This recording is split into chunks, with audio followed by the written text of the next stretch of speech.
Now let's turn our attention to the center tank, because the center tank, because of its location, provides a very dangerous scenario with a very high flammability. All fuel tanks are vented.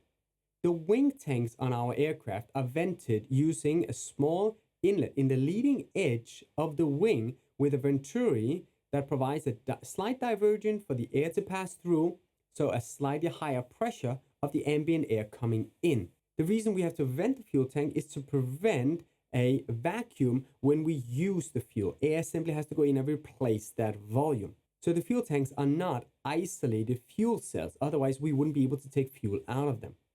Putting ambient air into that tank provides a highly flammable environment because of the high concentration of oxygen. This is not the case for the wing tanks and only persists for the center tank.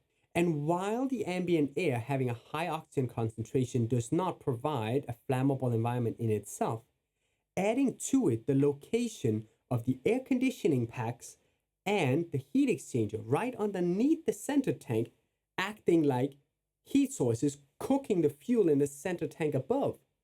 We are now providing a center tank which is heated from below with a high concentration of oxygen ambient air, and that provides a highly flammable environment in the center tank. To prevent this, we have the fuel inerting system.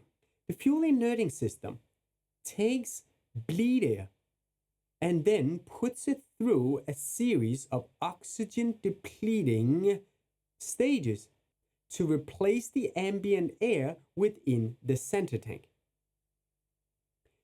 The oxygen content within the depleted air is less than 12%, and that provides for a much safer environment within that center tank.